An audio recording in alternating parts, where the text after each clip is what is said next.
Welcome back to Boys and Ghouls Film Review, folks. I'm your host, Sarah Stevenson. This is my co-host, Mike Stevenson. Hi, guys. And tonight, we will be reviewing a sci-fi called Journey to the Center of the Earth that was done or released in 1959. Now, there's been several versions of this over the years. But this one is considered the best. This is the James... No, not necessarily, but this is the James Mason one with Pat Boone as his co-star and Arlene Dahl and whatever. Yeah. Now, this is, to me, my favourite movie. Yeah, since me and my sister were kids, we loved it because we loved Pat Boone because of his singing ability. The girls thought he was cute. Yeah, he was really attractive. Now, that brings me on to something. Before we go too far into this, this is Journey to the Center of the Earth, and this version is a science fiction adventure film. Yeah. However, because Pat Boone was in it, and the only way to get him to agree to be in it was to let him sing a couple of tunes. That's understandable. Now, I know it's not a musical. It is a science fiction adventure film. I thought them adding It's not the point. 2 or 3, it's kind of a reasonable but idea. But what I'm saying, he refused to be in the film unless they let him sing a couple of tunes. Okay. So, I would have blackmail there, and he actually signed a contract, 15% of the takings. Wow.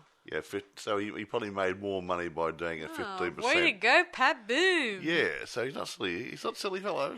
Yeah, actually, even though he hated to do this at the beginning, he didn't want to be by in the it, time but he had fun. it was released and everyone loved it, and he thought this was the best move he made. And that's the problem. Why didn't he make any more? Which we'll talk about that later on. Beats me. But I did think it was cool in that movie. Anyway, let's move on. Now, okay, this version of the Journey to the Center of the Earth was produced by Charles Brackett, directed by Henry Levin, written by Charles Brackett and Walter Reich, based on, obviously, Journey to the Center of the Earth by Jules Verne. Yeah. At the time, its budget was $3.4 million, which is a tidy sum back in those days. And luckily, they made a profit of $10 million. Yeah. So, box office $10 million, so they had a good profit. Yeah, I want to jump in just for a second. The music was by Bernie... Whatever. Bernie... What's his name? Oh, I don't know. You got it written down somewhere. Smith? No, Bernie... Bernard Herrmann.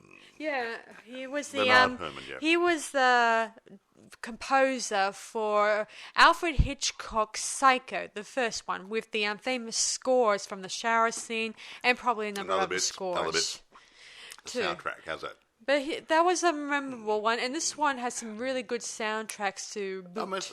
Now, considering its age, when it was done, there was no CGI. It was models. It was green screen. It was whatever they can put in.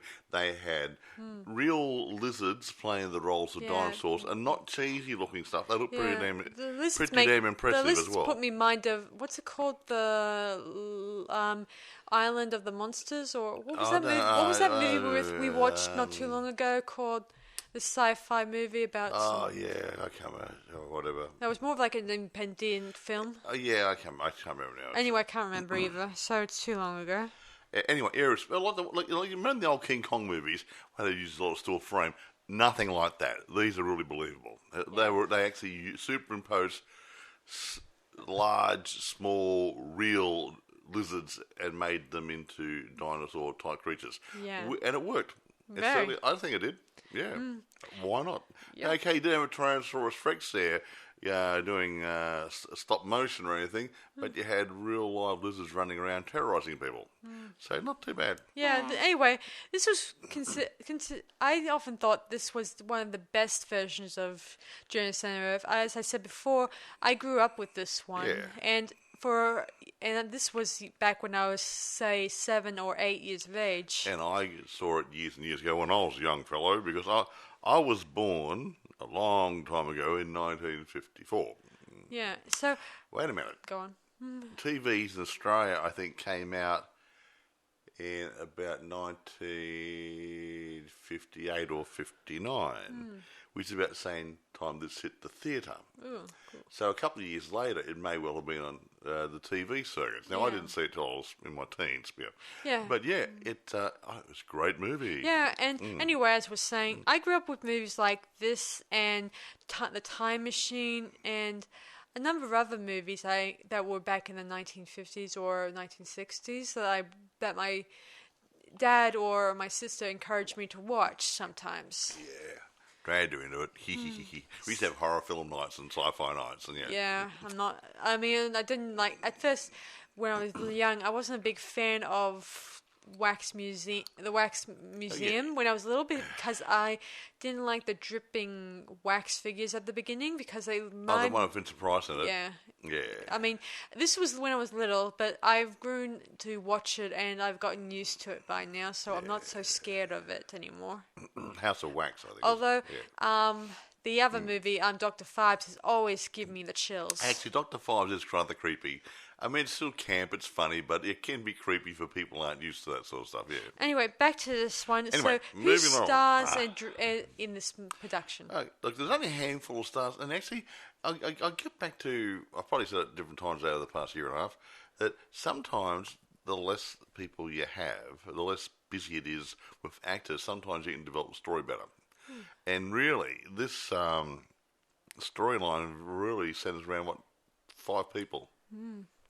True. Underground. And I'd say they're the main people. So you don't have all superfluous stuff going on. They're not, let's go out to the bed. Let's go to the bedroom. Let's do this. Let's go to the dining room. Yeah. No, it's all in situ in a cave situation and trying to avert danger and different things and whatever. Now, okay, here we go. James Mason plays Sir Oliver Lindenbrook. He's a Scottish geologist professor. Yeah. At Edinburgh, is it? No. Edinburgh. Yeah. That's why I said Scottish. What do you want? You got one of his street address as well? Okay. Not yet. Okay, right. I said Scottish. Now, Pat Boone, who's not Scottish, plays one of his students, putting on a Scottish accent. Pat Boone plays Alec McEwen. Now, Diane Baker, who also isn't English or Scottish, I don't believe, plays Jenny Lindenbrook, which is Oliver's, niece, is it? Yeah, niece. Niece. Now, Arlene Dahl. Now, Arlene Dahl, when I was young and I saw her in this movie, I was smitten by her. Yeah, she was really kind of cute. She's a rather attractive woman.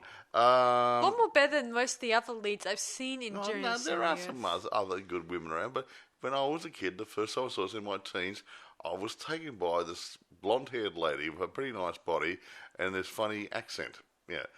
She's putting on a Icelandic or a Swedish accent. Swedish. Yeah, Stockholm, yeah. She's Carla Guttenberg. I'll only mention one other person here. Peter Ronson plays Hans Bjerke. He's an Icelandic farmer or something or other who gets dragged into the adventure. Now, the funny thing is, Peter Ronson is really Icelandic. He stands about 6 foot something or other, I would say, judging by the filming, and he's really, really fit. He's an athlete. And an interesting thing, guys, he's just he often just did stage crew stuff. No, he is a consultant. That's true. Because trying to make it look like in Iceland, he obviously had local knowledge, so he helped to make it look convincing. So, and this is the only film appearance he makes in this movie. Yeah. Just like Pat Boone has too. He could have, but he could have done some other movies, but maybe he couldn't. Maybe he couldn't speak English very good. Maybe that's it. Maybe that's why at the end I guess he was coached by either language people to get to some of his final dialogue out. So we don't know too much about him, but he did a good role in this. Now, I will mention one other guy. Thayer David, I think that's the right way to pronounce his name, plays Count Stephenson, who's a naughty guy who's trying to beat Oliver Lindenbrook to see him on their quest. Yeah, I've seen him in several movies and TV appearances. He always plays a naughty guy, doesn't he? Yeah, he made an appearance in the Dark Shadows TV series and in the movie, obviously. and he made appearance in Rocky, the first movie with Sylvester Stallone. He did. He was a boxing promoter guy. Yeah. Right. Probably his last years of his life. Yeah, getting older then, but that was him. Yeah, I never thought about that. Yeah, it was. It's just amazing when you get an old actor, especially one as old as that goes back to the 1950s, and they bring him into a newer movie. Yeah, and they look a bit different, and got a bit of weight on, a bit less hair. You know, is that the same guy? Well, he looks familiar. His voice isn't the same. You can't disguise a voice. No, the voice is the same, but for the personality behind it. Yeah. Anyway, I don't want to go too much into anything else at the moment about the people or whatever. You want to take the story on its merry way? Yeah, might as well. Okay. It begins with where we start at the beginning, where dear old, let me see. Just say Oliver. Oliver, he's been nominated for a knighthood. Well, not nominated. He's just been knighted. He's been given a knighthood. Yeah, and everyone's happy for him. And there was an interesting scene when he's in. Where he's walking past with his newspaper, and he walks through a marching band. Yeah. It was so funny, and they that part scene. the ways like Moses parting the Red Sea, you know. And he doesn't even notice him. He's totally oblivious to it. Yeah, and soon enough he arrives at the school, and they sing their national school anthem, whatever they call it. They sang a song for him, hence a song. Here's to walk the blah, blah, blah, blah, blah. Yeah, whatever.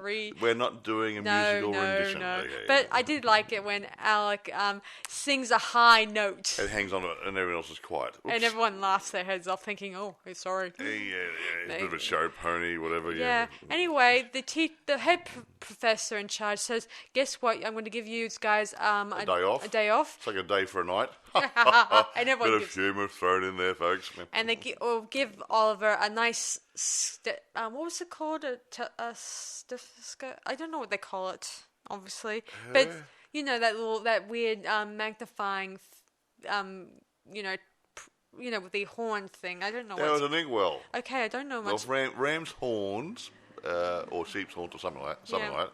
Probably ram horns or goat horns, and it had some inkwells mounted onto it. It's a very nice desk piece. Yeah. A great dust gatherer, but you got to remember, back in those days, they didn't have ballpoint pens. But this is back in 1880. It's a useful thing where you can look at things more closely. Like it was an inkwell. I thought it was it looked like it was ram horns with 2 ink pots set into it because back in those days they didn't have a biros. Okay.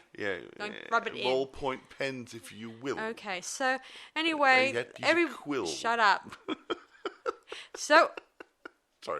So anyway, the class dispersed, except for Alec, who gives him an extra added present, which turns out to be it was actually came out of a curiosity shop, a very big rock. He found a lump of lava in a curiosity shop.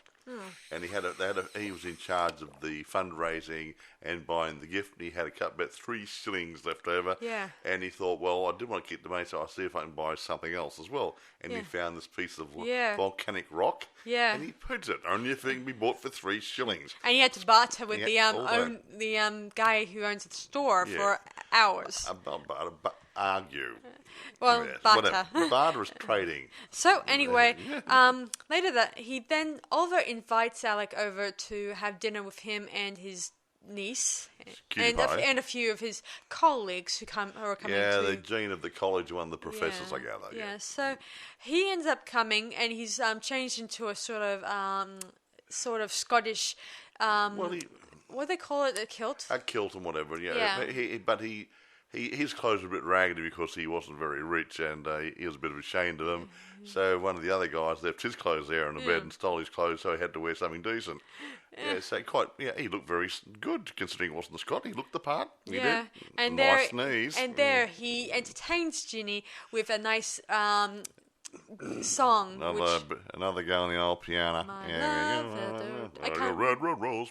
I love that song. I really loved it. Yeah, well, bugger, never mind. And you'll be happy to know, I think that was the second main song in it, and I think there wasn't much more of that, was there? No, I guess they negotiated down to at least one solo song for him. kept him happy. Actually, you know what that... Oh, well, actually, that's not true. He did sing My Heart is in the Highlands later on. I don't know, a couple of bars of it. But when Ricky Nelson was in the Rio Bravo with John Wayne and Dean Martin, and he had about 2 or 3 songs in that. So hello, it was a western. Yeah. So anyway, as it turns out, Oliver doesn't turn up to his little dinner party. His dinner, yeah. As it turns out, where is he? He's still at the university with his one of his assistants, and they're trying to melt the lava off the rock because he chipped away. It was very heavy for a lump of volcanic rock, and he chipped it with a hammer or chisel, whatever. And he found something metallic or something inside it with smooth surface on it and some scratch marks. And 3 notches by the hand of man. Well, yeah. So he didn't want to break it, so he wanted to melt the lava off it. Yeah, and soon enough, unexpectedly, or the apparatus explodes. Well, that lab assistant was adding some accelerant to this little furnace to melt the lava down, and his hand slipped because he wasn't paying attention. He poured too much in, and it blew up, and it shattered all the lava on around the sink, and they found a plumb bob inside it. Yeah, and it has writing on it that's in red ink or blood. We don't know. Probably blood. Yep. Yeah, and we find out what it translates that I'm dying, but my life's work must not go in vain. And had some instructions on it. And I've journeyed to the center of the earth, and I did it, all that stuff. Well, here's how you find the doorway. And it says Arnie Saxon. I don't know if he's a real guy. I never checked to find out whether he's a real guy. I don't think he's real. I think it's just made up. Well, no, it might have been, but it could have been based on a name. Might have been based on a real a geologist type guy or something. Yeah, and it's now Oliver knows right away what's going on. That this Arne Saxon went down to the journey of the center of the center of the earth and tried to prove his point, even though that means that he disappeared. He disappeared, never came back. He was saying about it, writing papers and talking to people about it, and one day just disappeared, and no one knew where he went.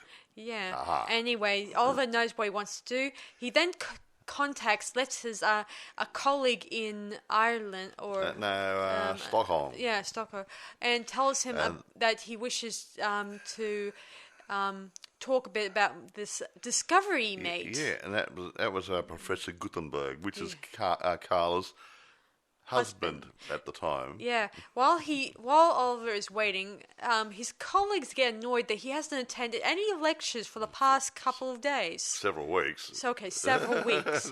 And this annoys him because he's adding expense to their business, and he has to be working. As part of his tenure, he's supposed to give lectures. Yes. Yeah. Anyway, while this is happening, Oliver and Jenny, they keep an ear out or an eye out for any mail from Mr. Gutenberg, yes. And eventually, dear old Alec presents a letter to Oliver, and while he's looking over the letter, him and Jenny just take to the library, and he discusses that he's gonna go open up and tell Oliver that he's in love with Jenny, and he wants to marry her. Yeah. And at first, we think it's all calm, and then at that moment they're going to kiss, and then Oliver bursts into the room, acting all aggressive and angry, and like he doesn't feel like he wants to be reasonable with. Let's get on to the adventure part. Yeah, somehow dear old Mr. Gutenberg has left the university he's working in and has journeyed off to somewhere. And apparently, he gets the impression from the text that he's trying to go to Iceland to try gazump him on getting into finding this tunnel to go into the underworld. Yeah, so he orders Alec to get some tickets for him and who else to journey with him to Iceland. Yeah. And of course his colleagues object and say all manner of things, and eventually they couldn't reason with him. Nope. And eventually Alec says, I must stop you for a minute. I need to talk to you. I need to ask you a very important question. And Jenny's going, you smile, you're going to ask for the engagement, yes. He says, can I go with you? And he says, And then Jenny falls down the ladder. Yeah. not being harmed or anything, but it was sore funny. Sore bottom. Eventually, we stayed in on Iceland or the Iceland volcano, and Alec and Oliver they're on the top of it, and Alec is a little shaken up because he's afraid of heights. Yeah. No, You know what do you expect? A stairway, an elevator. I didn't have elevators back in those days. But he probably never rock climbed either. Anyway, it doesn't matter. Yes, so Oliver tells him to go into town, buy up all the ropes gear, food, anything they're going to need. All stuff like food supplies. Yeah, while he examines the volcano for himself for a while. So later on, when he gets down, he meets his coachman. As it turns out, it wasn't his. It was a coachman had been sent there to collect him. Yeah, interesting thing is I found out that one of the coachmen in this movie, he's actually wore a wristwatch. Oops. On his wrist, unknown by probably the audience. They didn't have wristwatches back in those days. Yes. Except for the odd pocket watch, which is they had a fob watch. They didn't have wristwatches. No. Anyway, back to the story. That's a very good Easter egg, isn't it? Yeah. Anyway, the coachman drives him to a fishman's house. It's what? It's a farm which handles goose or duck feathers and stuff. Where they make pillows and mattresses and that sort of stuff. Okay, yeah. Near a lake and near the ocean. Eider feathers, eider down. Whatever. Anyway, he gets knocked out and places inside the where chicken or duck feathers are, and where he sees Alec, and Alec tells him about how he got clobbered on the back of his head, and he found before he then tells him that he went to the stores and the shops, and as it turns out, all the rope, all the gear has been taken days before. Yeah.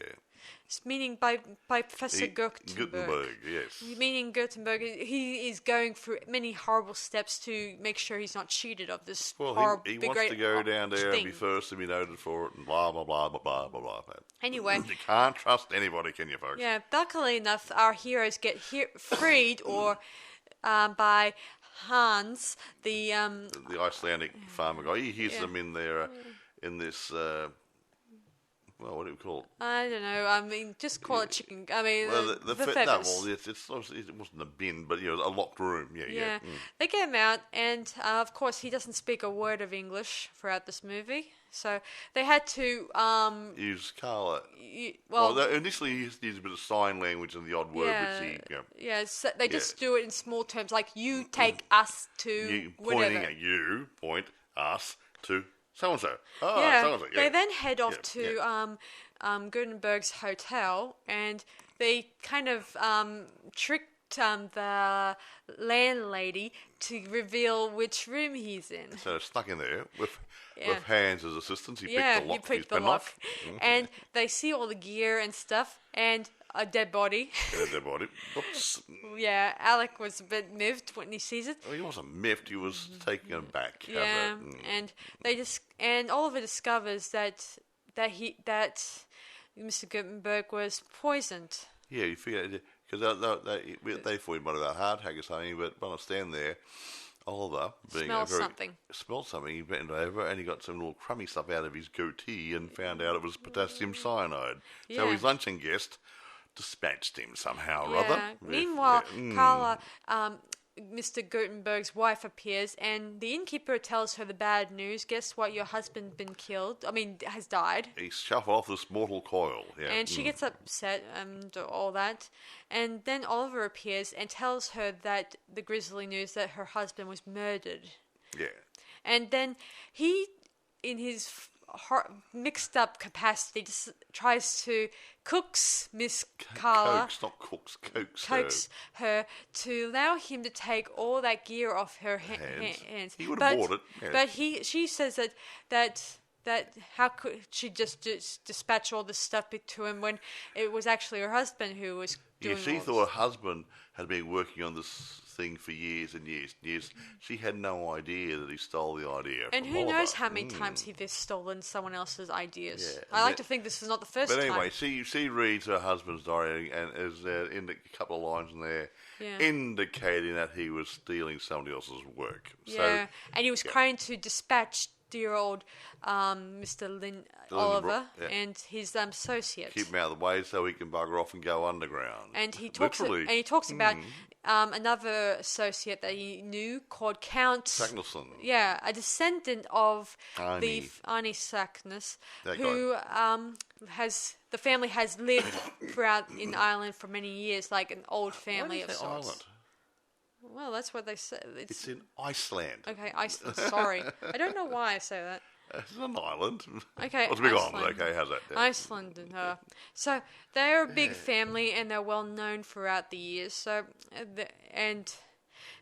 as you'll soon see, you'll find out more about him later on. He's nice, man. Not. Yeah. So Carla eventually gives in and gives Oliver and his associate the gear, but however, there's a catch. There's always a catch. There's a good-looking babe involved. Yeah. She says, and that she would like to take part, and seeing as she speaks Icelandic language, she'd be a big help to them. Yeah, conversing with the big Icelandic guy who doesn't speak English. Yeah, exactly so. So, at first Oliver says, "You can't come, you're a woman," all that stuff. But she says that she wants to help, and she wants to represent her husband in his name as well, even though her husband's a big cheat. Yeah, he's a naughty guy, yes. Yeah, I like to think he was cheating all of Well, he might not have been he might have been a very good guy, but he might have been thinking about this sort of stuff himself, and somewhere along the line, something fell straight into his lap and says, "Bjerke, it's finally him." Yeah, meaning if there was more clues or ideas that we can be able to go into the center of the earth, I imagine. Well, you can't. Yeah, that's true. But I can tell you many reasons why, but you can't. Yeah, but anyway, so that's what's going on. So we fade in on them arriving on their donkeys, or not on the donkeys. They just arrived there with all their gear and head to the volcano of sorts. And they lower themselves. Well, eventually, after finding where the front door is, Yeah. they lower themselves down to into a little ledge inside the volcano, the crater. And now, this part gets me rather funny. Why? They all go down this little ledge without knowing where to go to from there. No one's up there to pull them back up, and there's no way to get back up because they pull the rope down. How are they going to get back up the top? That's the question. So anyway, back to this story. So they would have been there today. So they found the place, and they eventually make their way down. And as they go down, Oliver instructs them to make sure they keep their breathing apparatuses on hand in case they lose breath or you got to go into a gassy area. Yeah, and keep their lights. You don't use too many lamps. Yeah, you only have two. They had lamps. Each one had a lamp, but only have two lamps on the time, so you don't wear them out. Yeah. So they begin to climb their way down, and as they're going, they end up nearly getting crushed by a huge boulder of sorts. Reminiscent of Indiana Jones. Mm-hmm. And eventually, they find the special 3 notches that is engraved on the ground. Which indicate that Mr. Saxon is guiding their footsteps using markers. Yeah, it's those 3 marks from the plumb bob they found. Yes, meaning he's guiding them to whatever place they need to go to for safety, to make sure this is all they get through okay. A bit like Hansel and Gretel, yeah. Mm-hmm. Yeah, so they continue on, and there's even a scene where they hear a rough shudder, sorts underground. Oh yeah, a slight earth tremor. Yeah, but down there it wasn't that slight. Yeah, down there it's like a huge earthquake. Yeah, earthquake. Up there it's a tremor. Yeah, so they felt it. Yeah. Later that night, while they're asleep, resting after their long journey through the underground, Carla hears some footsteps through the pitter-patter of little feet. Yeah, while Oliver thinks that she's just dreaming of stuff, yada yada, but females. But he kind of forgets that there's another rival looking at. He didn't know who was there. Yeah, true. Anyway, he's unaware of it, but I think that he eventually realizes that much later on, while they're sleeping, the Mr. I'm going to say Count. The Count Saxon's he and his associate nephew, whatever, begins to cover up the new marks and gives them some new ones, so they lead them in the wrong direction. Trying to get them lost. However, that didn't work. Just so you guys know, Hans brings along a duck, a pet duck. Yeah, and while they're walking down the passageway, Gertrude wanted to go the right way. Yeah, she's a smart duck. Yeah, and dear old Oliver notices dimensions-wise from his compass that this doesn't feel right. Yeah, he would have gone the same way as Gertrude. See, the professor is as smart as a duck. Quack. Is that making quackers? I don't know. But a lot of people often say doctors are a load of quackers. A bunch of quacks, yeah. Quacks. Well, he's not a doctor. He's a professor. Okay, sorry, guys. What's up, doc? What's up, prof? Whatever. Yeah. Anyway, while they're making their way down the wrong way, eventually Alec ends up falling, and eventually... Lucky he had a rope on him. Yeah, and luckily enough, Hans was there to pull him up. And eventually, Carla goes back the way she came, and she found the real marks. And they realise that there's another one following them, hinting that she's been right along. That there is another following, or not following there, but doing the exact same thing they're doing. Yes, trying to beat them to their goal. Yes. Anyway, eventually Hans makes an awesome discovery back at the wrong entrance. They find a crystal paradise. Yeah, that's the best way to put it. Yeah, there's nice fresh water down there. Yeah, probably warm from mineral springs from the volcanic rocks around. And but you know how you get crystalline things special crystals like. Well, water is crystalline. You've got chemicals in it. I did an experiment with special crystals where they grew some. Yeah, they were. That was incredible and fun to do. Shiny ones, glowed in the dark, if you will. It took me a while to grow them, obviously. But... Well, you kept putting water on them; they kept dying. What? That's a joke. They didn't die. Kept putting water on them; they died. That's a joke. It was not funny. Okay, whatever. Anyway, moving on. So our heroes take the time out to have a nice warm bath in the hot springs, stuff like that. Shower, but they cleanse their bodies. And of course, Oliver tells Carla a delicate question that she should remove her corset and stuff. Corset, so because they go into some hot areas. That means that every bit of starch of clothing is going to be. They're going to need to breathe. Anything that restricts your breathing. Yeah. Especially your diaphragm, okay? Exactly. Move along. It wasn't that funny, okay? I thought it was hilarious. Especially when Gertrude, the duck, ends up having the corset draped on her backside. She walks off over it. Walks off dragging behind it. It will be too. And Hans and Oliver, they watch... But in a funny way. Meanwhile, while this is happening, Alec is going to get lost. Yeah, his lamp falls down this little hole next to where he was having a bathe, and he went down this hole to grab it, and he couldn't find his way back up. And man, honestly, I could see the way out. Me too. From where I was sitting at my lounge chair.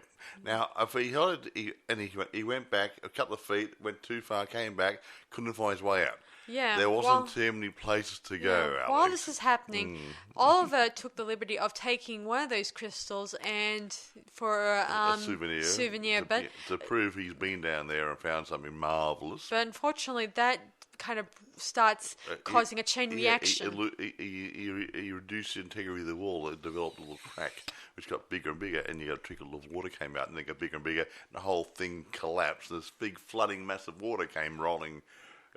Through the I canyon think that you were saying something to me yesterday when we watched it, that if this was happening, wouldn't where Alex was... water would have gone down to where Alex was and drowned the hell out of him, but he was on a lower level.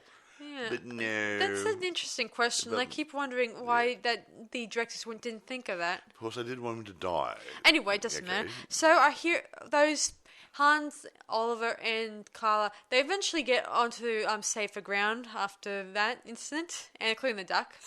Hey, poor little ducky. Yeah, and while this is happening, Alec is going on a separate adventure throughout the caves and the tunnels, and eventually he nearly comes close to nearly breaking his neck or whatever when a piece of rock breaks off and causes a bit of a what was it? What happened there? I think What can you tell me?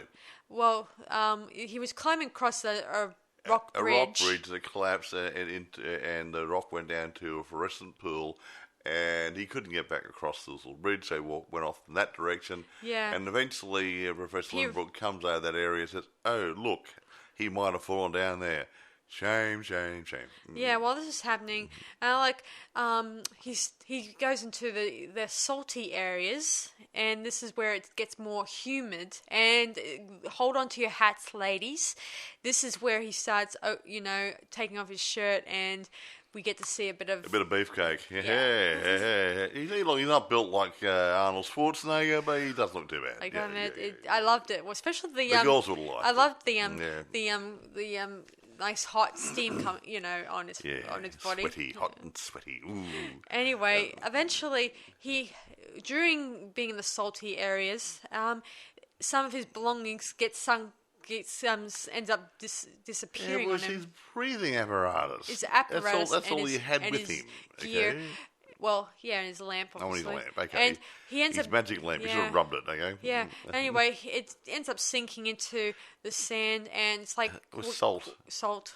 And he sinks more than once until he gets to a final level, and there he encounters Count Saxon, and he tells him that he wants him to carry his belongings. Of course, his servant died, fighting a heart attack in fear, and probably beaten up by the Count. Or he was going to, abandon this quest of his and want to leave. And how's he going to get home?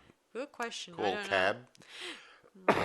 Eventually, due to Alex refusing to cooperate, the Count shoots him in the arm. And then we hear a bit of echo throughout the tunnels. And it just so happens that Oliver Lindenbrook has a little apparatus to tell direction where the initial sound came from. Yeah. How handy is it? He has a whole laboratory in his backpack. Yeah. Hey, it was thanks to that ex-colleague of his, or not ex-colleague, I should say, the cheat who just robbed him all that stuff. That. Oh, why didn't you carry a car down there with him then? Okay. Anyway, moving on. So. Oliver, Carla, and Hans eventually find Alec passed out, and they revive him with medical attention. And a bit of drink of water. And of course, they encounter the Count, and dear old Oliver, in sneaky capacity, throws some salt into his eyes and says, "A bourgeois trick. So sorry." Yes. Yeah. And while he's tongue in cheek, while he's recovering from his sand attack. I mean, salt attack. Snack attack. Salt. I needed some potatoes. Make some salt and some vinegar and salt and vinegar potatoes. Wouldn't it be called a salt? Salt. He got assaulted. Yes, he did. Like a peanut. Yeah. Anyway, so seeing as they're the only members of their authority figures in this, where in the center of the earth. It's up to Oliver and the rest of the group to work out their final verdict against the Count. Yeah, and the Count, they charge him with one act of murder and one act of mayhem, and they pass judgment. He should be executed, but nobody wanted to execute him. Yeah, see, Hans' reason was that he was loyal to the family for years. And he couldn't do that, being Icelandic. Yeah, and Carla is a woman. She's what? Not me. I'm a woman. You've been denying your womanhood up to now. Now you're hiding behind it. Yeah, and Alec says that he cannot shoot with a damaged hand. Because he's right hand and his right arm's in a sling. And Carla says, well, being the leader of the group, you should do it. Yeah. And he can do it either. Yeah, meaning they can't do away a human being. See, they're very nice people. See, a very nice family movie, okay? Yeah, anyway, Hans eventually makes the discovery that the lamps they have... It's starting to wear out. Yeah, because of the salt inside probably where they are. It destroys these, the coils and stuff, yeah. Yeah, and the Count suggests they leave this part of the area. And he said, and all you have to do is turn them off. Yeah. They find that there's luminescent fungi or something or algae on the walls, which similar to the fireflies and glowworms and stuff. Yeah. And as soon as they turn the lamps off, all the walls start to light up from the glow of this algae. Yeah, so they don't have to worry about lamps anymore so much. So anyway, our heroes continue on, and while this is happening, eventually they arrive at another spot, and while they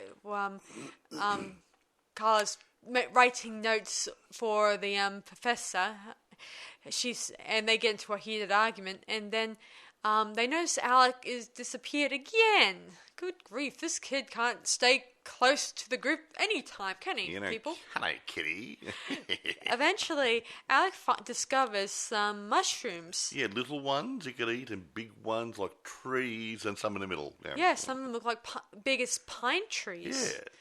Or anyway, he then tells... More about that later. Yeah, he then tells the others, and they end up doing a bit of a jig. Kind of fun. Yeah. He wasn't singing. No, just a bit of dancing, and we then we hear a slight growling noise outside, which indicates they're not alone, so to speak. A big wizard. Yeah. So, anyway, moving on. So, our heroes enjoy their time in the mushroom garden. They were having mushrooms and mushroom. They were having mushroom porridge. They were having mushroom steaks. Alec is... and they've been living on salt beef for weeks and weeks, or months and months, and it was nice to have a change. Why don't you have the mushrooms on the salted beef? Mushroom gravy. So Alec is thrilled about the change in the menu and all that, and eventually he's reminded by Carla about his love interest back home. Yeah. Seeing as he says that with Carla there, it's kind of... you have no sun, you have no moon, you have no stars, but we do have you. She says, and what's the name of the girl you love? Yeah. What's that got to do with it? Yeah, men. Men, indeed. Anyway, Oliver is enjoying absolute nothing by having a snooze. Nice and quiet, relaxed, tummy full of mushrooms. And thinking that he doesn't have to worry about loud noises from the kitchen or street noises. He just loves the peace of quiet underneath the ground. Could you imagine that type of tranquility down there? I could imagine it's very quiet. Like if you left home, that'd be nice and quiet. So anyway, he then hears Hans chopping down the big mushroom trees. Yeah, the ones that look more like solid wood, like oak or something, or cedar or something. Yeah. And he's and Alec tells him that Count Magnus. Just say the Count. Just say the Count. Okay, the Count requested that Hans does the chopping down some of those mushroom trees. And cut them into shorter lengths. We soon find out. Yeah. Oliver heads out through a tunnel, and there it opens up to... a dirty, great big ocean. Yeah, and it opens up to a sky that sort of looks like a sky, but that looks like rocks. Yeah, so it's an underground ocean. Yeah, with transparent rock formation above it. Well, nice matte painting, hey. Anyway, so the Count tells him that while he was having a nap, he was watching the ocean and telling Hans that we might need a raft very soon. And Oliver appreciated the fact that yes, he took the initiative. So yeah, and as this point on, there's probably no notches to guide them to wherever they're going to go to next here. And while they discuss this, we hear a roar, and then we hear another roar noise, and we see giant lizards. Well, it's supposed to be dinosaurs, but what they actually are using I've got it written down here somewhere. Now, they're they're called dimetrodons. They're the prehistoric name, but they're actually used by rhinoceros iguanas. So I've never seen one before. I gather they're great big ones. Well, I've seen toys of them, but that's different. I'm talking about rhinoceros iguanas. I'm not talking about the dinosaurs, okay? I know, I just meant that I've seen those in toy shops, those special rhinoceros iguana things. No, that's the dimetrodon. That they made the lizard look like that by gluing a sail on its back. Yeah, anyway. Yeah. Whatever, moving right along. So, anyway, heroes... Well, I'll say one hero because I'm not sure about the count. Because he's a hero, just not a very good one. Yeah. And they swim out to the water while this is happening, and eventually they run back into the cave, and they get themselves suited up to head out into the water, but. Eventually the creatures start ganging up and making more advances. Yeah, so they kill one of the dimetrodons. Yeah. With a couple of spears like they had. Where they came from, I don't know. Yeah, eventually they make their escape while the remaining dinosaurs are eating their friend. Eating their colleague. Oh, I want a bit more of Barry. Okay, meanwhile, back on the surface, Jenny is grieving over her loss of Alec and of Oliver. She's feeling lonely, and it's snowing outside, and she's... I wonder where they are. Yeah, her housekeeper or maid, I'm not sure, tries to cheer up by giving her some fresh apples, but it's nothing. It's not the same. An apple's a replacement for her boyfriend, fiance. Nope. I don't think so. While this is happening, a pumpkin maybe with a smiley face on. No, sorry. While this is happening, Alec and our rest of our crew, they're just on the water, and he's playing his little squeak. He has one of those little hand accordions. Yeah, he got it as a gift from Jenny before he left. And Oliver tells him to shut the fucking thing off. He didn't say that. Okay, not to shut the fucking thing. No, he just says put that toy away. And all of a sudden it flies out of his hand. And he says, "I didn't tell you to throw it away." And all of a sudden, all the metal objects. Yeah. Any metal, copper, steel, whatever. Hans's tooth, gold tooth, everything made of some sort of metal. Carla's wedding ring and everything. So there's all their gear, including the food that's in tin, that has been gone. And they just realised it. Well, I don't know how he realised it so quickly. This must be the centre of the Earth. Yeah, because all the metal is attracted to the centre of the Earth. If that was the centre of the Earth, the centre of gravity, that should be right there on a dot in the middle of the planet. How come they're on a flat sea? Anyway, they eventually get into a whirlpool. Is that the word? Yeah, whirlpool? A whirlpool, yeah. And they eventually avoid it. And while this is happening, Jenny awakens from a nightmare. I think that she was probably having a premonition dream. Something was going on with my little boyfriend. And and her uncle. Eventually, they arrive on another island, and they're exhausted. Another shore. And they're exhausted. There's no food, and their clothing is very badly damaged. Yep, they're getting raggedy by the minute. And eventually, they all collapse, and while. And everyone's there. And Hans wants to ask them, where do they go from here? And Oliver says, tired minds can't think straight, let's have a rest. And he tells Carla that, he tells her reminiscences about a memory he had when he was a kid. Child. Where he says that his mother told him to eat his porridge, but he didn't want it. And he says, Oliver, there will be a time when you want to eat that porridge. And Carla looks at him and says, I bet she'll be very proud of that little boy who did his porridge. Oh. And I think it's a tender moment. Even they were getting closer.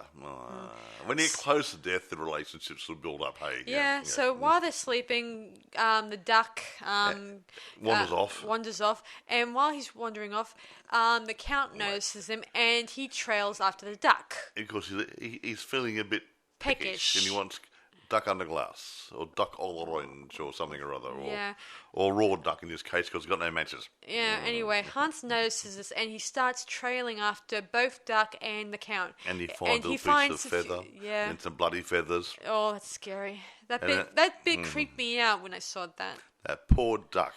Yeah. RSPCA, and Humane Society of the Animals. I don't know, maybe. I don't even know if they had the RSPCA. I was joking. Back then. I was joking. They would have had Humane Animal Societies, whatever they call America and stuff. The other characters, they follow after Hans, and he finds the Count trying to break open probably a new doorway. I think he was making some new marks. Yeah. Where he wanted to go. So, I found some marks here. Yeah.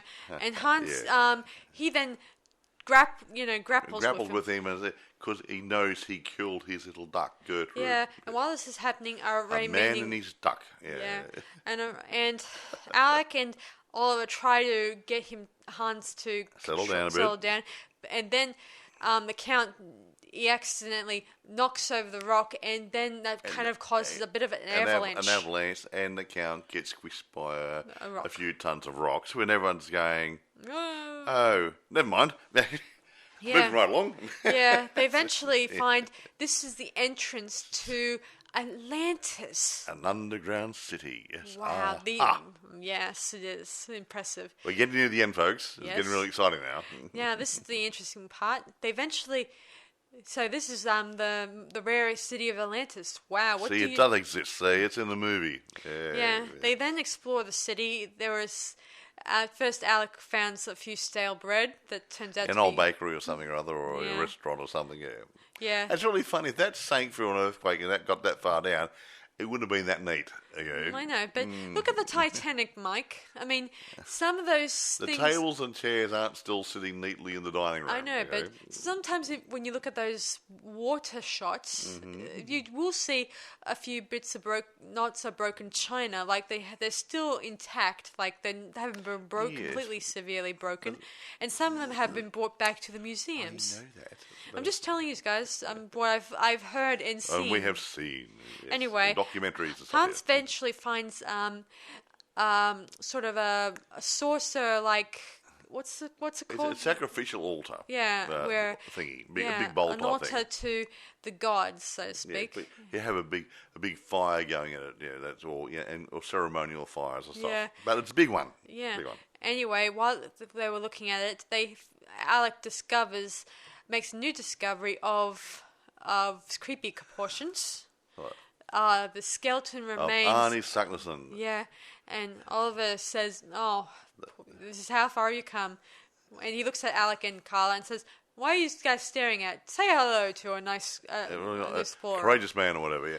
And he said, look where his finger's pointing. Ooh. His finger on his right hand or left hand was pointing to a hole in the wall, which was actually an opening which took you into a chimney, which was the way up. Yeah. Aha. Yeah. So they approach it, and of course, everything that so much is, it's sort of a vacuum. Yeah, well, there's wind is rushing up there. Yeah. The hot air rises, yada, yada, yada. Yeah. Yeah, so he gets Hans to climb up there as far as he can go without getting... He won't get blown away because he's a big fellow. Yeah. So, and while this is happening, Alec goes and explores the rest of Atlantis to find out if there's any food and maybe some stuff they could use. He then finds flints. What's that exactly? They're things that help to make fire. It's like a little rock, and when you strike it against another rock, it makes a spark, and that spark will set fire to a dry material like leaves or whatever. We also discover another lizard living in the Atlantis area. Now, hang on a minute. Here we go. Now, they actually used a giant monitor lizard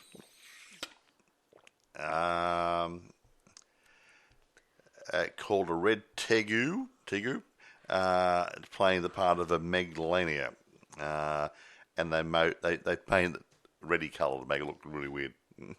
Anyway, yeah. So they eventually Hans comes down and tells them the grave news that grave news.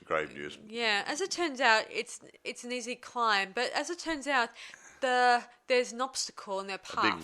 A big rock.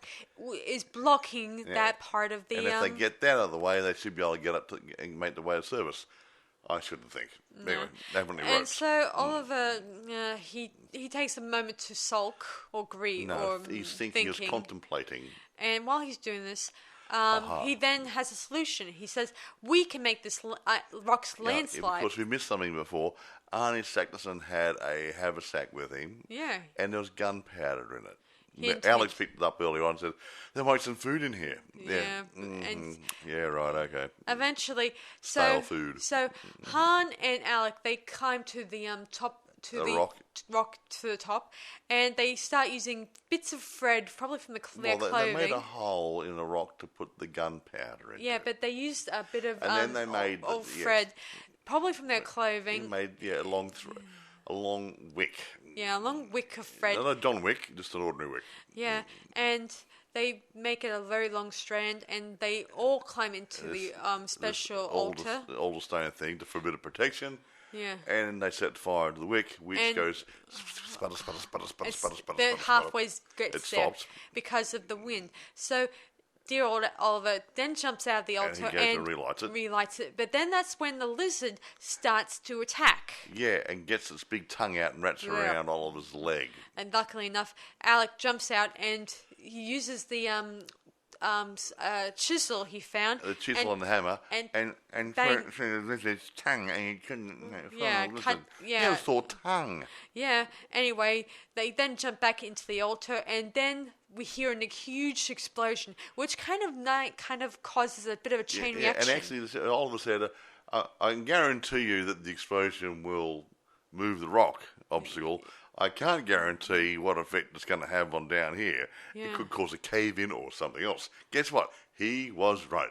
Yeah, it somehow causes the whole Atlantis to erupt. Yeah, and this is the part I found funny. He had all these flagstones are walking on, maybe let's say about 200, 300 mil thick, and that started to move, and lava was under it. Now, if you had that much lava underneath these big blocks, it would have been impossible to walk on those rocks. However, they were doing it quite easily. Yeah.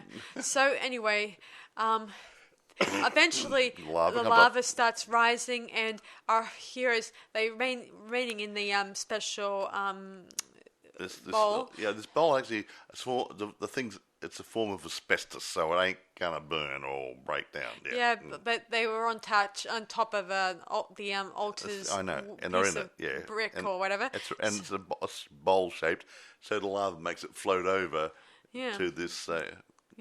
So chimney thing. So it starts forming up and up and up, and really fast. Yeah, and eventually it plummets into the sea. It blows out of the top of the volcano and falls into the sea. Yeah, meanwhile scientists in Italy, they discover the volcano eruption, and they find it unusual because this volcano was been extinct.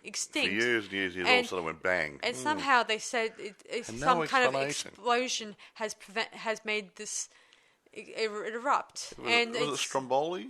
Does it say it was Stromboli? It's somewhere in Italy. Yeah, Stromboli, I think. They started off in Iceland, came out in Italy. Yeah, so they made a very big stretch. That's a long walk. Anyway, chunks of rock have been feeding the water, and including the altar stone thing. And some people. Yeah. Somehow Carla and Han and Oliver, they get onto a little fishing boat. But Alec is not among them again. Yeah, he fell out of the altar thingy while it was still in the air, and they didn't know where he was. Now, we do a cutaway here, don't we? Yeah. Dear old Oliver is stuck in a tree. I don't know why I said that. Alec is stuck in a tree. In a convent where the nuns are. Yeah, and the nuns got him a ladder and saying, we got you a ladder, yada yada. But he says, I don't need a ladder, ladies. I need some pants. Yeah, trousers, pantaloons. Eventually, the women pantaloons. And then the branch breaks. Yeah. And he falls down the ground. But lucky there's a spare sheep there. He picks up the sheep and he And he moves behind the tree. Now, actually, when he did that, I'm pretty sure I saw he was actually wearing a pair of shorts because I thought I had a glimpse of it just around the side of the sheep. So he wasn't really naked. So the sheep wasn't embarrassed, okay? Oh, poor sheep. Anyway, we ride back in Edinburgh. Sorry, guys. Anyway. Scotland. Yeah, so they ride back. Alec is in good condition. He's just in a wheelchair for a while. Yeah. And we get Oliver then goes on to give an expressible, nice speech telling them about how they found they went on a journey but he couldn't prove it. Yeah. And he wouldn't say, take my word for it. Yeah. He just says that there's no proof of it, and even though he's a scientist and they're all about trying to find the proof of it. Yeah. So he's not going to prove it didn't happen. It's like doing a movie. If it's not in frame, it doesn't exist. So anyway, he then encourages them that to continue following in their footsteps and continue, that scientists will continue exploring the unknown. The great unknown, whatever, blah, blah, blah. And while this is happening, Alec has been approached by a lady, who asks him about his injuries, and he tells him that he got them when he was running down the steps of the church. Yeah, and she makes a comment. Oh, it must be no sort of marriage for use at all. Yeah, and she said, Jane said, you'd be surprised, Alex. I'll give you a break. So, obviously, his broken leg didn't slow down on the old wedding night. I was saying that too. Oh, thank you, man. You bit of the old riding the blony pony. Yes. Well, in those terms. Anyway, meanwhile, what if she's riding side saddle? Yeah. Hans makes his final goodbyes to Oliver, telling him that he plans on going home, and he makes a little bit of a speech in broken English. Yeah, where he says that if Oliver goes down to the Jonas Center of Earth again, he'll send word to him, and he'll be glad to come along. Because he had a great time. Yeah. It's really boring where he lives. Nothing happens. And Oliver tries to coax Carla to help him remember the times stay with him there in Edinburgh to help him write a story of their adventures, and he suggested, why didn't he stay at my house? There's no problem there. And she made a comment, something like, it's one thing to spend days and nights under the earth, but in Edinburgh, and said, what do you propose? He says, and she says, that's not a word I'd banty around too much. And he says, what word? Which word? So, and he says, I knew it will catch in your throat. And she traipses off, but he follows behind her, calling her Mrs. Gutenberg, and then he follows Carla, and she stops. And she turns and gives him a smacky look. Oliver. Yes, Oliver.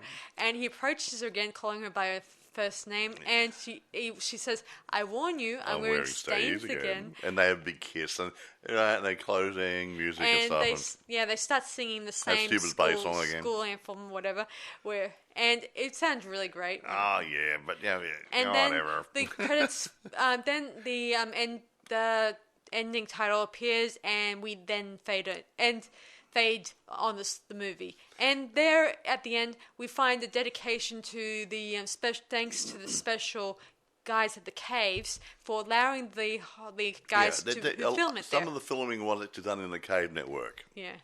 Some was obviously done in Edinburgh, because it was done in Edinburgh. Mm-hmm. So I'll go into production in a minute. So, moving right along, do you want to say anything more about the story? That's finished then. Yes, I will. So, anyway, let me see. It's finished now? Yeah. Before I get into production? Shut up.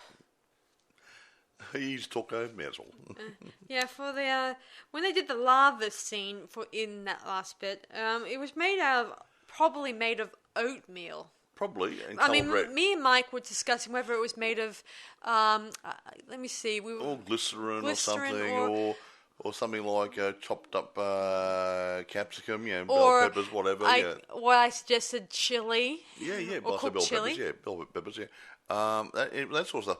And Yeah, and they use what cornmeal or something, cornflour or whatever. Yeah, oats. Yeah, kind of clever when you think Interesting. of it. So and it's lumpy enough, and they just put it red and colour it and whatever, and make it all runny like. Another thing, guys, I'd like to mention that I should have mentioned earlier, that me and Mike, our family came from Edinburgh, right? Edinburgh, yeah. Yeah, my last name is Stevenson. Now, I will not get into it too much because there's a couple of spelling mistakes in here and everything. Yeah. But I believe I'm a direct descendant of George Stephenson, the steam locomotive inventor. James Watt made the steam engine, and James Watt did that, and George Stephenson made the first steam locomotive. Yeah.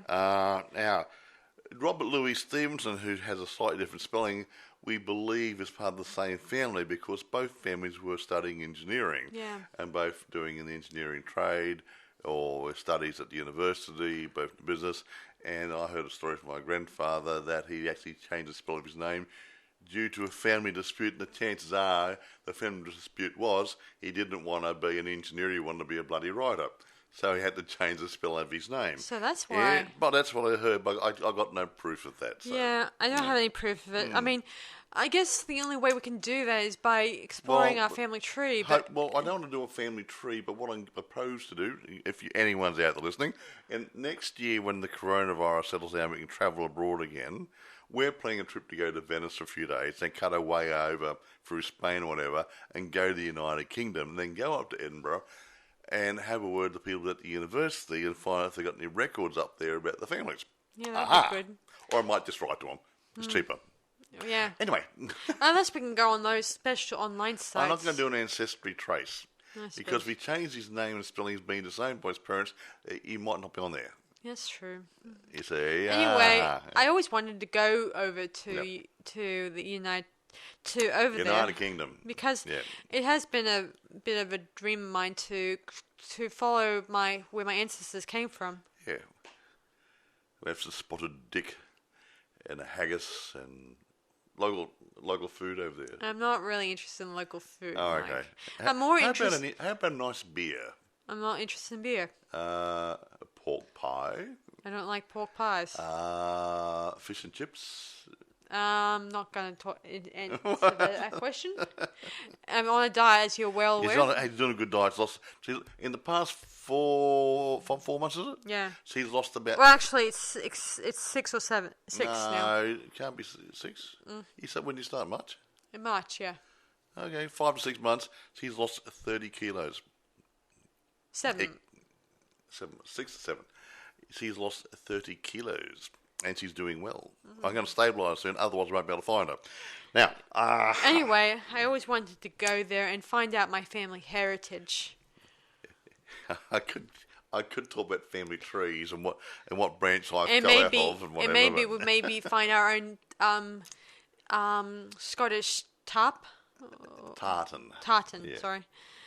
And I'll make myself some sockies, I'm not going to wear a skirt. I don't even know if what I mean. I know a lot of people have told me that Scottish tarp is sort of a tartan is a sort of a symbol of the family tree. No, it's not a family tree. It's a family design. Family design of sorts. I don't know much. So about the tartan there is that if you could be in a group of people and say that guy's wearing that kilt over there, he's a Mackenzie, and that one over there is a so and so, that's so and so, McGonagall, and just go around there, and you know by the colour that he's close. Yeah, I'm a little curious about what were the reviews for. Well, I'm going to get into it in a moment. It'd be rude. No. Were they favourable? No, in a minute. Yes, ish. Yeah. Look, I won't go too much into it. Pat Boone, I mentioned a bit earlier on. Pat Boone was the first star announced.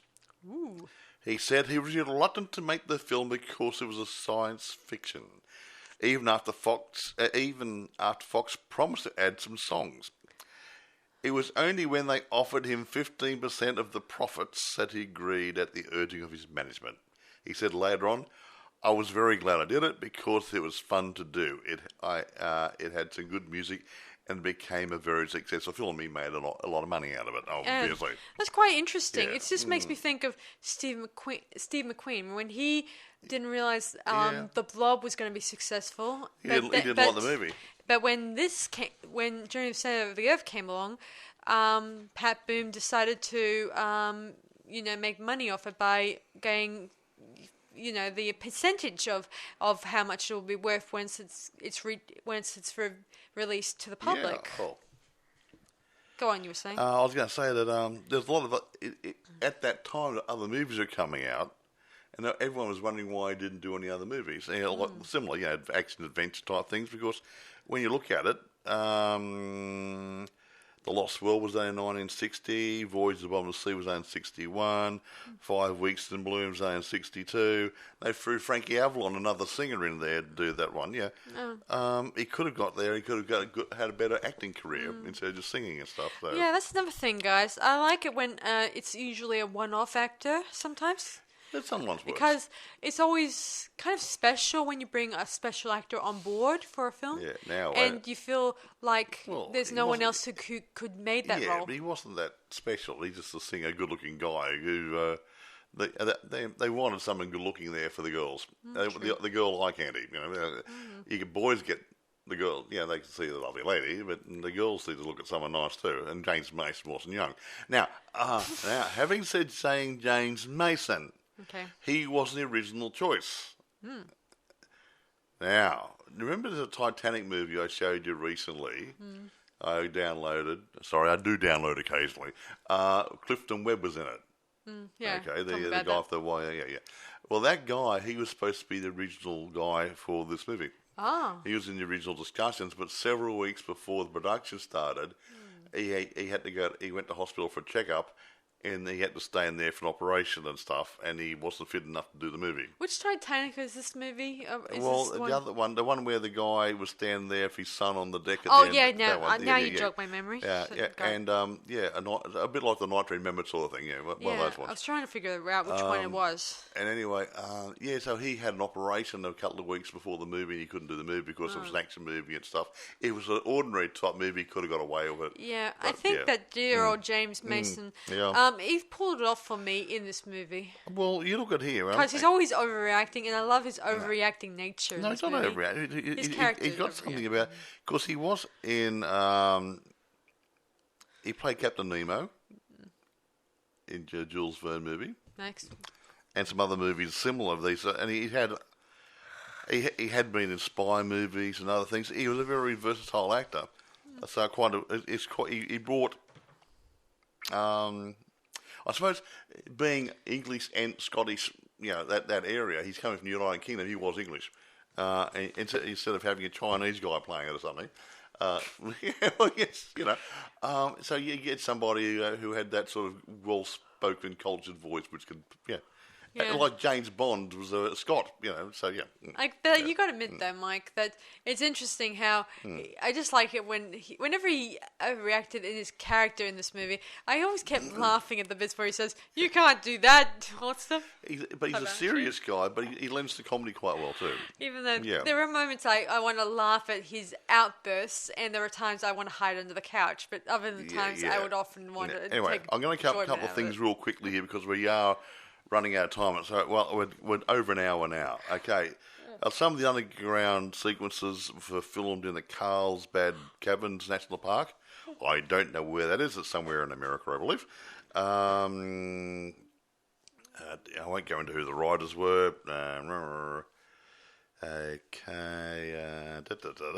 James Mason, Arlene Dahl, Peter Ronson were on a raft. Yeah, at the raft scene where it was around that pretend whirlpool thing, Arlene Dahl was panicking and wanting to get off the bloody thing, and James Mason just yelled at her, "Shut up, woman, we're going to have to do this scene 10 times if you don't keep quiet.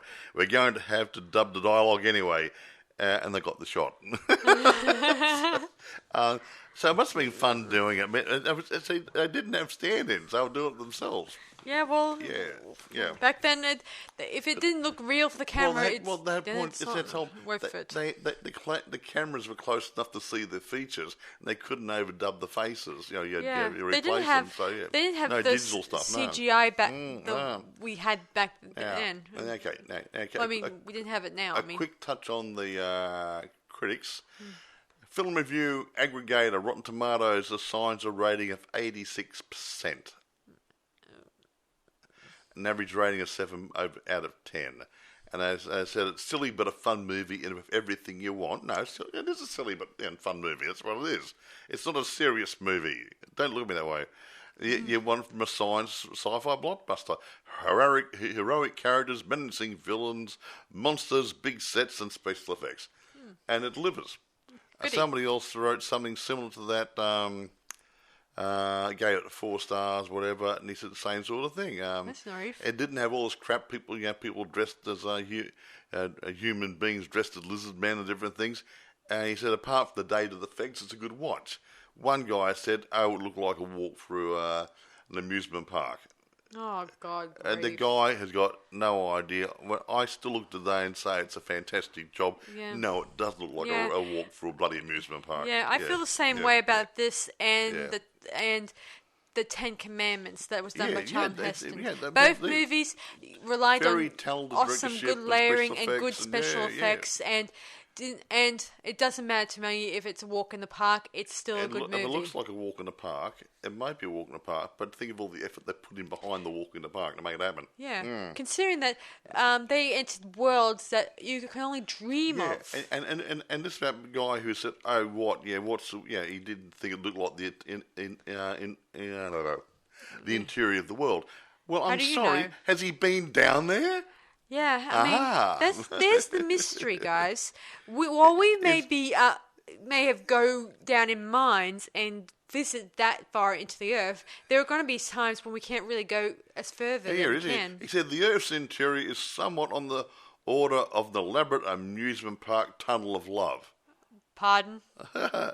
And the attitude of the people towards each other and towards other curious man who happens to be exploring down there at the same time are conventional and just a bit dull. Well, what do you expect? It's not an action movie where they're killing each other. It's an adventure movie, and they're trying to stay alive. Yeah, I think he's off on the wrong tangent. I think he also forgets that there is a bit of tension grabbing between but also, James Mason and but it's an adventure movie.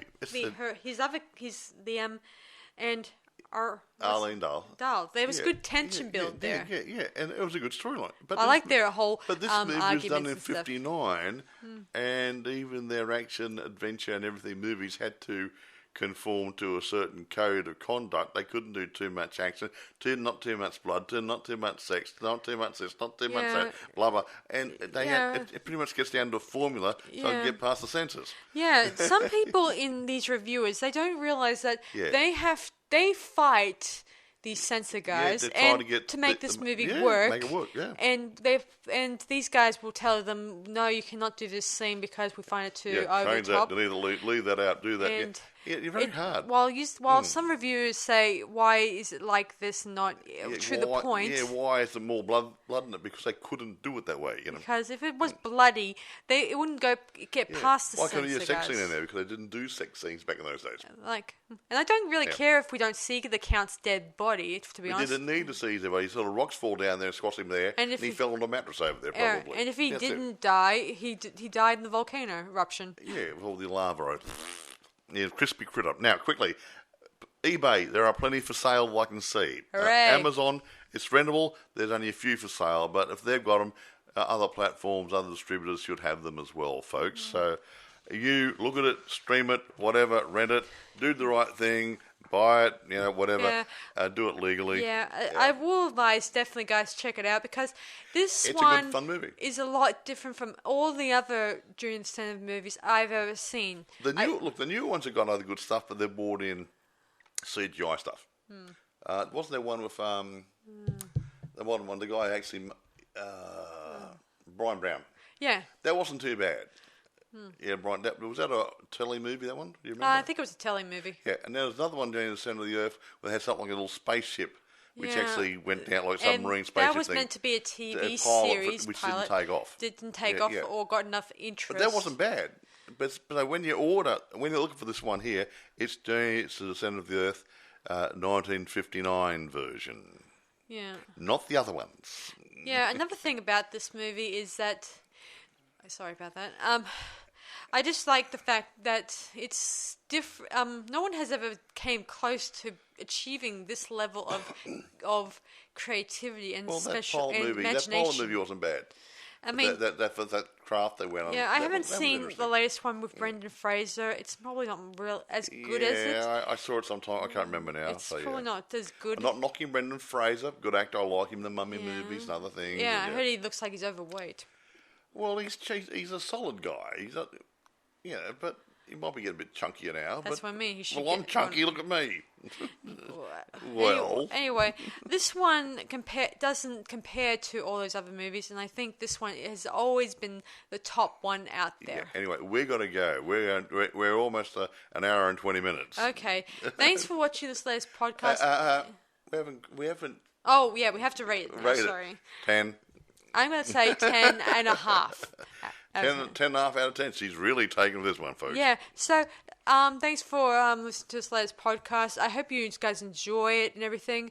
And this is Sarah Stevenson. And Michael. Sorry to take so long. This was an interesting movie. Yeah. So, we'll see you guys for our next podcast, whenever that might be. So, hopefully, next couple of days. Yeah. So, see you guys around. Bye Bye for now.